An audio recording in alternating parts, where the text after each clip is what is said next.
di jalan Allah. Ini Masjid Enam Syuhada lagi dikunjungi sama Ketua Hilmi.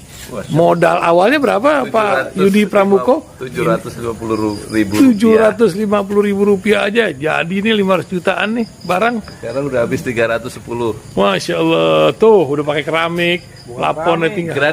Granit tuh kayak marmer. Tuh, Masya Allah nih, sampai juga kita ke sini.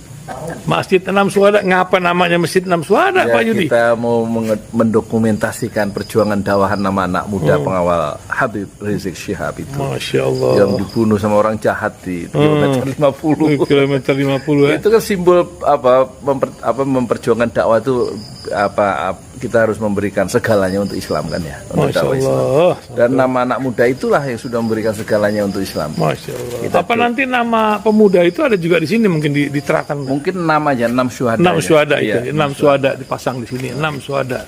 Bipali, apa yang dikomentarin dari ini semua, Bipali? Masya Allah, luar biasa. Dari uang 700.000, kalau pengen ternyata bisa. Bisa. Allah kirim. Tuh, bisa. Ya, dengan Masya.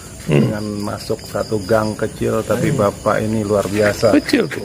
Oh, Masya Allah ya. Satu call aja. Masya Allah. Perjuangan Pak Yudi Pramuko, YouTuber sejagat paling tua. Tertua di semesta. Tertua di semesta. Masya Allah.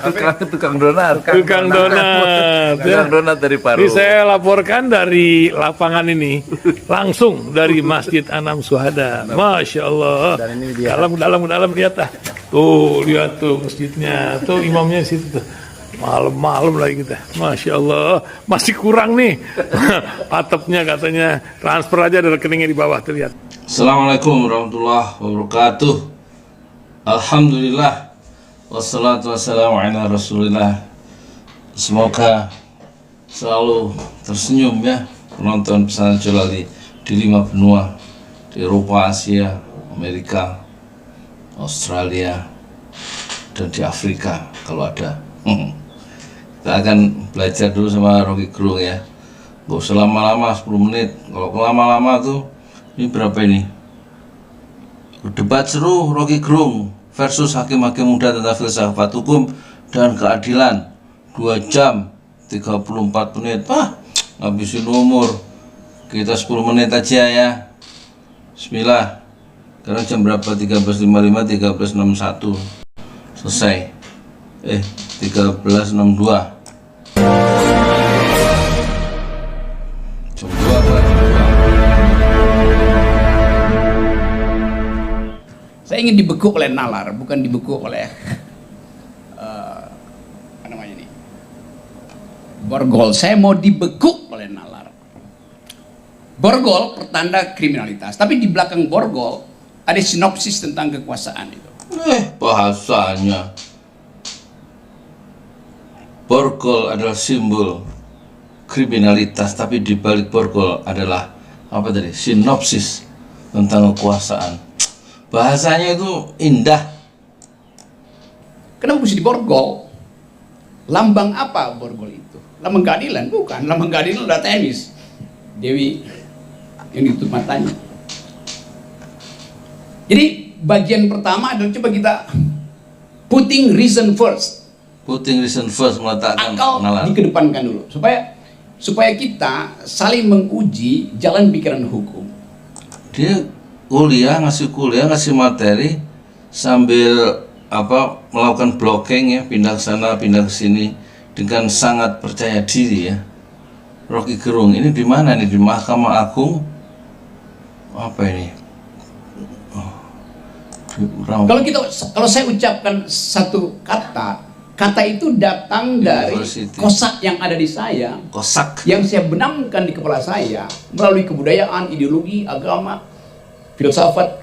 Kata itu bisa berbeda dengan Anda yang mengapungkan kata itu justru untuk keluar dari kepungan kultur, kepungan peradaban tuh. Jadi bahasanya itu indah ya. Keluar dari kepungan kultur, kepungan kebudayaan. Dia ini ya, bahasa Indonesia sangat bagus ya Rocky Gerung itu ya. Setiap kata yang kita ucapkan, di dalamnya ada situasi semiotis. Artinya kata itu tidak pernah stabil. Dia oscillating. Ding dong, ding dong, ding. Karena kita tidak hidup di dalam satu variabel, kita hidup dalam banyak variabel. Ini saya ngerti, tapi teman saya apa ngerti nggak ya tukang cilok? Saya kira enggak. Saya juga sebenarnya banyak nggak ngertinya, tapi kan kita coba untuk mempertahankan image ya di depan kamera supaya tampak seolah-olah itu kita ngerti dengan cara mengangguk-angguk. Maksud saya, padahal ya sebenarnya nggak ngerti. Kalau untuk menjelaskan lagi ke orang tuh nggak seindah atau nggak seteratur Rocky Gerung. Itu menunjukkan ada bagian-bagian dari otak kita, bagian-bagian dari pribadi kita yang nggak menguasai soal sebagaimana yang dijelaskan oleh Rocky Gerung ya. Yang namanya devil's advocate. Apa itu? Advocatus diaboli dalam bahasa Latin. Advocatus diaboli inilah yang mengganggu reason kita yang tadinya dikontrol oleh kebudayaan, oleh kurikulum yang Anda pelajari. Saya menyebut istilah justice, keadilan. Kata yang kita ucapkan itu mewakili satu zaman. Bagaimana kita lihat Dia menguasai panggung dan mengedarkan seluruh pandangannya ke seluruh peserta. Jadi tidak satu arah, dia bisa ke kanan, ke kiri, berputar gitu ya. Karena ini sebenarnya moderator itu mau menghadap ke peserta, tapi Rocky Gerung tidak hanya menghadap ke peserta, rupanya ada peserta sebelah kanan dan ke kiri, dan dia dengan sangat percaya diri itu memutar badannya sambil melontarkan kata-kata yang sangat syarat oleh makna ya. Dan sangat indah. Istilah genealoginya panjang. Karena itu kalau saya sebut asal-usulnya di zaman revolusi Prancis beda dengan pengertian rakyat di Indonesia. Rakyat pemberontakan, rakyat apa rakyat? Oh, ini peserta-peserta khusus ya, luar biasa ini. Hakim-hakim muda ya. Indonesia disebut kawulo. Rakyat maksudnya. Boleh nggak rakyat Indonesia protes? Boleh, tapi mesti sopan. Protes tapi sopan. Boleh kritik? Boleh. Kritik tapi sopan. Artinya jangan kritik. Itu bedanya antara kata rakyat dengan kata rakyat di Prancis dan di Indonesia. Jadi itu pengertian-pengertian dasar yang membuat kita sebagai hakim kadangkala referensinya apa? Raksasa intelektual ya. Rocky Gerung, sehingga seluruh kelihatan dari pancaran mata peserta itu mereka terpukau oleh Rocky Gerung ya. Memang nggak bisa ditandingi ya cara narasi, cara artikulasi Rocky Gerung kalau di depan publik atau di depan kelas kayak seperti ini. Itu bukan seperti dosen biasa ya. Dia sangat percaya diri, sangat pede ya, karena dia tahu kemampuan intelektual dia itu sangat tinggi dan dia tidak demam panggung sama sekali ya. Sambil terus dia melakukan blocking ya, pindah ke sana pindah ke sini. Satu kemampuan mengajar yang jarang dipunyai oleh dosen-dosen yang biasa ya. Saya jarang menemukan dosen yang bicara seperti setinggi kepercayaan diri setinggi Rocky Gerung ya, di depan mahasiswa atau di depan publik yang baru dia kenal dalam perjumpaan yang pertama. Makar, yang mana yang disebut makar? Jadi istilah-istilah hukum selalu ada genealogi, ada social originsnya, ada asbabun nusulnya. Nah bagian itu yang saya kira menarik untuk kita bicara malam ini. Tentang apa aja. Sebelumnya coba kita bikin permainan dikit. Tadi Pak Aris mengatakan, coba kita bongkar dulu reason kita, cara kita menangkap gejala sekaligus cara kita untuk mendekati persoalan secara kritis. Nah, ini ada papan tulis ya, saya enak juga ini ada. Oke ya, coba kita uji sedikit kemampuan kita untuk, saya tulis satu kalimat di sini misalnya.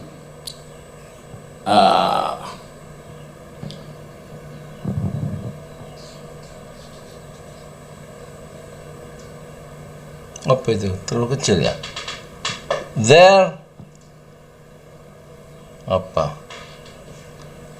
There is apa ini? There is 3 mistakes. Kurang S, Mas. Oke. In this sentence. Ini kalimat. There is 3 mistake in this sentence. Ada 3 kesalahan di kalimat ini. Kalimatnya bilang begitu. Semacam pengakuan dari seorang terdakwa. Dia bilang, saya buat 3 kesalahan.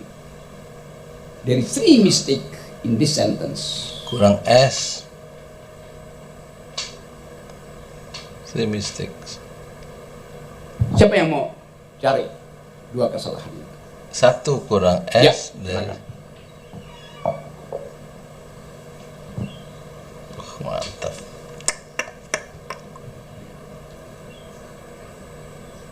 Mantap.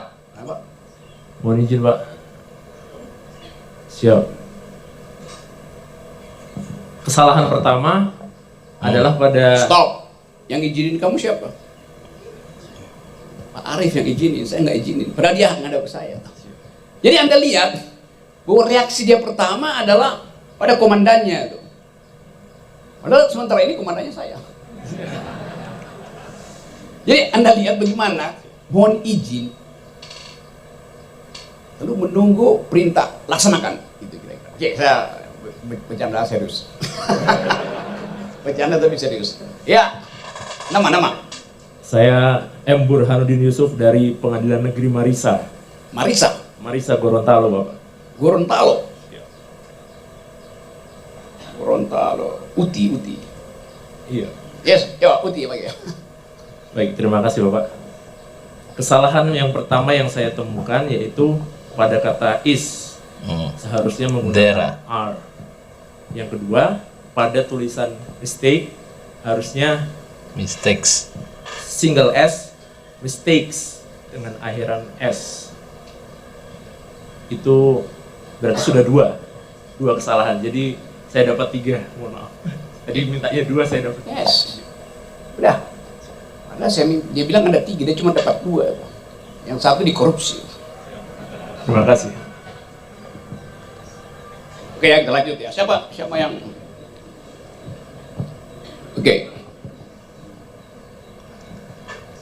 Apa kita belum tahu ya apa Saya Firvaldi. tujuan dari permainan ini ya? Mahkamah Syariah Sukamakmur. Saya menemukan 3 kesalahan di sini, yaitu di mistake in sentence. Karena kesalahan itu dibuat ya karena kesalahan di dalam kata-kata itu. Jadi kalau nggak dianggap salah ya nggak salah. Karena dianggap mistake dalam kata-kata itu yaitu menjadi salah. Terima kasih. Ya, dia cari akal supaya bisa ketemu yang ketiga itu. Itu namanya tautologi itu. Tautologi. Anda bikin tautologi aja. Ya kalau mistake dianggap salah ya salah. Kalau mistake dianggap benar ya benar. Apa poinnya? Oke, paling enggak udah ada kenekatan menjawab. Nah, itu satu poin keberanian menjawab ya. Dan dia menjawab dengan menatap saya sorotan tajam. Dia mau nakut-nakuti saya tuh. Benar. Dalam logika itu namanya fallacy ad verecundiam. Memanfaatkan otoritas untuk menutup mulut orang.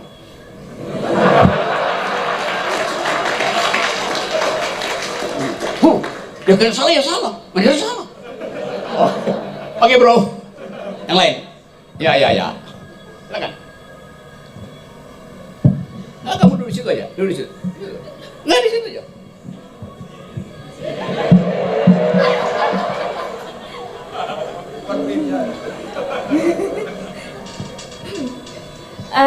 Yang salah itu di kalimat tree-nya Pak, harusnya to. Jadi kan kalau tree itu yang salah kan cuma R sama ini mistakes. Jadinya yang salah ya tree, harusnya there are 2 mistakes in this sentence. Itu. Jadi dia anggap saya salah menulis, padahal saya sengaja bikin tree. Ya, oke. Apa goals siapa permainan yang misterius ini ya toh? Rocky Gerung memang pandai memainkan logika. Bismillahirrahmanirrahim. Terima kasih atas kesempatannya. Nama saya Fatur Rahman, saya dari Pengadilan Negeri Baru. Kalau misalkan kita menggunakan kalimat itu sebagai rujukan, maka saya bisa menggunakan dua interpretasi. Interpretasi pertama telah disampaikan oleh sahabat saya Burhanuddin. Ya, kamu tinggal satu, jangan tinggal satu. dua. Nah, tinggal satunya adalah terletak pada punctuation-nya, tanda baca. Saudara tidak menentukan titik di sana, sehingga di sana itu ada satu kesalahan. There are 3 mistakes in this sentence. Sebuah kalimat tanpa ada tanda baca itu belum sempurna. Jadi itu kurang titik, punctuation-nya kurang, tanda bacanya. Jadi mana?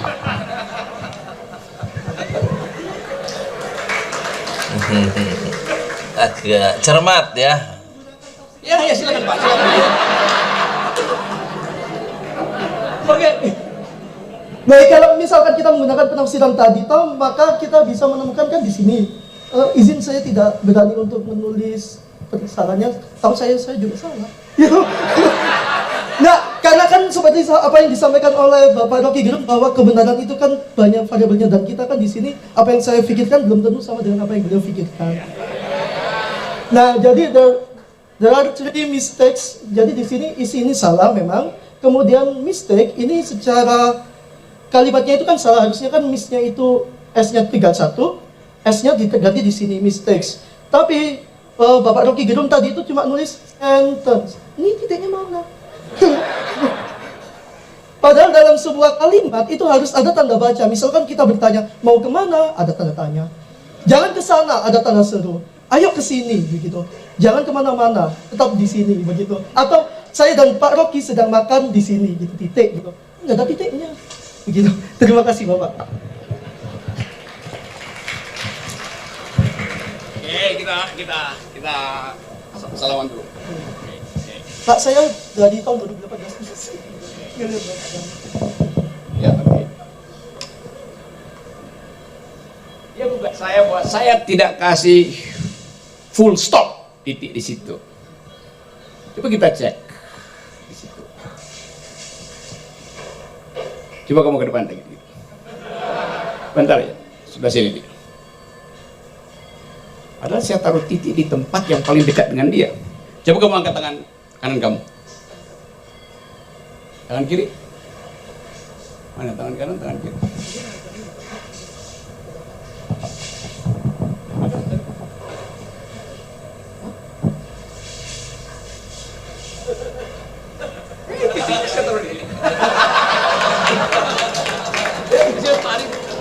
Oh.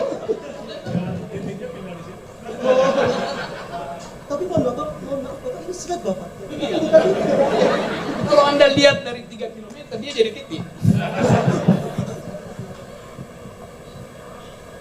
Itu cuma cara untuk ngeyel. Jadi saya bikin eyelan. Dia nggak sangka tadi spidol itu saya tempelin ke dia. Jadi titik itu ada di situ. Ayo kita adu ngeyel. Oke. Yang lain tuh, oke. Ada yang lain. Saya balik pada dia tadi. Oke, Neng, Mbak atau siapalah. Ayo. Saya menemukan 3 kesalahan itu di istri dan mistake. Istri Dan mistake. Okay. Ketika tree ditekankan, maka is dan mistake salah. Is harusnya menjadi are dan mistake seharusnya menjadi mistakes. Ketika mistake yang ditekankan, maka tree yang salah. Seharusnya there is one mistake in this sentence. Terima kasih. Dan saya nggak mau perbaiki karena memang tulisan saya begitu. Ngapain ya? Jadi dia mau tambahkan kesalahan di luar yang saya tulis. Pasal adalah pasal di dalam pasal, bukan pasal yang ditambahkan. Kan itu. Jadi ini Pelajaran tinggi nih, pelajaran tinggi. Kita share ya tentang. The art of thinking and critical thought itu. Saya balik situ ya. There is a mistake in the The art of thinking in critical thought. Betul nggak tadi?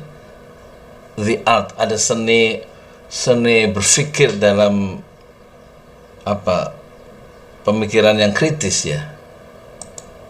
Dia nemuin dua tadi, siapa? Dia nemuin dua. There is harusnya plural, jadi there are.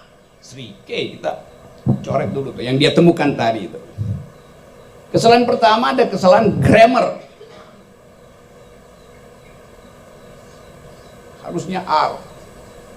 Kesalahan kedua adalah kesalahan spelling. Harusnya mistakes. Pindahin aja ke situ. Oke.